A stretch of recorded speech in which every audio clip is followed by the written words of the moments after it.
ఓం శ్రీ గురుభ్యో నమ. శ్రీరస్తు శుభమస్తు అవిఘ్నమస్తు. ఈ బంగారు సత్సంగానికి వచ్చిన ఆధ్యాత్మిక ఆత్మబంధువులందరికీ కూడా దైవ సమానులుగా భావిస్తున్నాం. అదేవిధంగా ప్రతిరోజు ఒక మాట చెప్పుకుంటున్నాం. ఒక మంచి మాట చెప్పుకునే ముందుగా మా తల్లిదండ్రులకు మేము నమస్కరిస్తూ, తల్లిదండ్రులకు నమస్కరిస్తూ, గురువులకు నమస్కరిస్తూ, ఈ యొక్క సత్సంగానికి పాల్గొన్న వారందరికీ కూడా ఆ పరమేశ్వరుడు ఆయు ఆరోగ్య ఐశ్వర్యాలు ఇచ్చి కాపాడని కోరుతూ ఉన్నాం. అదేవిధంగా ఈరోజు మనం చెప్పుకోబోయే మాట మంచి మాట. పిల్లల్ని ఏ విధంగా చూడాలి అనేది ఒక విషయము. పిల్లల్ని చూడడము, పెంచడము, చేయటం కూడా ఒక వివేకంతో కలిగినటువంటి విషయం తెలుసుకోవాలి. దేనికంటే పిల్లలు ఎక్కువగా మారాన్ చేస్తూ ఉంటారు. ఏది చెప్పినా వాళ్ళకి కావాల్సిందే కావాలి అనే పట్టుబడుతూ ఉంటారు. అలాంటి తరుణంలో మనం గారాబం చేసి ఎక్కువగా వాళ్ళకి మనకంటే వాళ్ళు గొప్పగా అవ్వాలని, తర్వాత ఎప్పుడు కూడా వాళ్ళకు మన తల్లిదండ్రులు మాకు అవకాశం వచ్చినప్పుడు ఇవ్వలేకపోయినారు, మా పిల్లలకు మేము ఇవ్వగలుగుతున్నాము అని ఇష్టం వచ్చినట్లుగా, మనకు డబ్బులు ఉన్నా లేకపోయినా అప్పు తెచ్చైనా వాళ్ళకి ఇస్తూ వాళ్ళని జల్సాలకి సరదాలకి వాడేటట్లుగా చేస్తూ వస్తున్నాం. వాళ్ళకి మితిమీరిన డబ్బు ఎప్పుడైతే వస్తుందో వాళ్ళకి అనుకున్న దానికన్నా అవసరానికి మించినటువంటి సొమ్ము చేతిలో కలిసినప్పుడు, చదువుకునేటప్పుడు, హాస్టల్లో ఉండేటప్పుడు, తర్వాత తన యొక్క తోటి పిల్లలు ఎలా పెరుగుతున్నారో అలాగే ఉండాలి అని వాళ్ళు పోల్చుకొని ఉన్నటువంటి డబ్బును ఖర్చు చేస్తూ వస్తూ ఉంటారు. ఈ విషయాన్ని అందరూ కూడా గ్రహిస్తూ ఉండాలి. కానీ తల్లిదండ్రులు పిల్లలకి ఎప్పుడూ కూడా అబ్జర్వేషన్లోనే వాళ్ళు ఏం చేస్తున్నారో చూస్తూ ఉండాలి.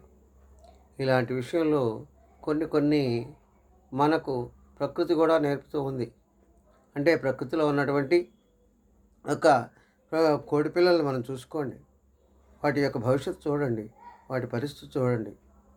తల్లి గుడ్లు పెట్టి 21 రోజులు ఆ పొదగటానికి దానికి ఎప్పుడు కూడా దాని టయాన్ని తాను కేటాయించుకొని ఆహారానికి వెళ్ళి, ఆ తర్వాత తన గుడ్ల దగ్గరకు వచ్చి ఆ గుడ్డ యొక్క పొదిగి తను కొంత టయాన్ని అక్కడ కేటాయించి మళ్ళీ బయటికి వచ్చి మళ్ళీ తన ఆహారాన్ని తీసుకొని అలా కేటాయిస్తూ తన యొక్క సమయాన్ని ఆ గుడ్ల మీద బతకడానికి కేటాయిస్తూ వస్తుంది.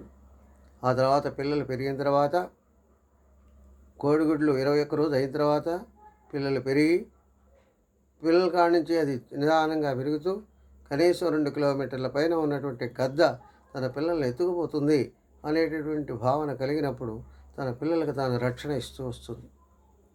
ఎప్పుడైతే ఆ విధంగా రక్షణ ఇస్తుందో ఆ గద్ద యొక్క తాకిడి దాటిపోయిన తర్వాత ఆ పిల్లలకు స్వేచ్ఛ ఇస్తుంది. అదేవిధంగా తన పిల్లలకి వేటాడడం, ఆహారం ఎలా తీసుకోవాలి, పురుగు పూడ్చి అక్కడ ఉన్నటువంటి ఆహారం ఏ విధంగా చెలగాలి, ఏ విధంగా చేయాలి అనేది అది సహజంగా తనకు ఉన్న తల్లి ద్వారా కొంత నేర్చుకుంటూ ఉంటుంది. అదేవిధంగా ఎప్పుడైతే ఆ విధంగా తన ఆహారం తినుకుంటూ ఉంటుందో ఆ కోడి పిల్లలు కొంత వయసు వచ్చేసరికి తన పిల్లలు తన ఆహారం సంపూర్ణంగా తినగలుగుతుంది, తను కాపాడగలుగుతుంది అనే విషయం ఎప్పుడైతే అనుకుంటుందో అప్పుడు ఆ పిల్లల దగ్గరికి రానియదు.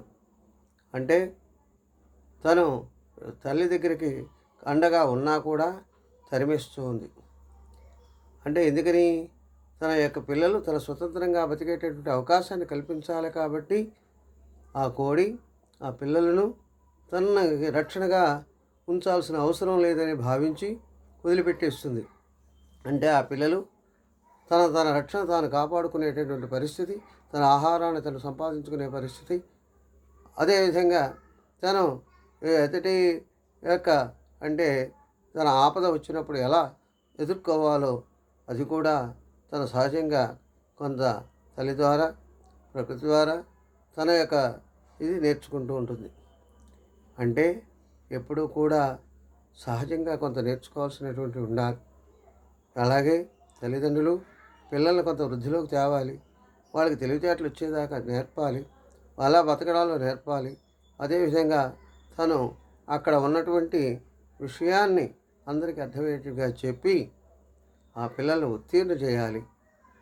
ఆ తర్వాత అంతేకాని తనకు పెరిగేదాకా, తనకు భార్య వచ్చినాక, తన పిల్లలు తనకు మనవలు కలిగేదాకా కూడా తనే పోషిస్తూ ఆ తల్లిదండ్రులే పిల్లల్ని పోషిస్తూ ఉంటే వాళ్ళు స్వేచ్ఛగా తిరిగేది, స్వేచ్ఛగా సంపాదించుకునేది, స్వేచ్ఛగా ఎలా జీవనం చేయాలో కూడా తెలియకుండా అమాయకులైపోతారు. కాబట్టి అలా కాకుండా ఆ తల్లిదండ్రులు పిల్లల్ని ప్రకృతి ద్వారా తెలుసుకొని వారిని ఉత్తీర్ణ చేస్తారని కోరుకుంటున్నాం. అలా చేయాలని చేసేవారందరికీ కూడా నమస్కరిస్తూ ఉన్నాను. స్వస్తి సన్మంగళాని భవంతో భవంతు.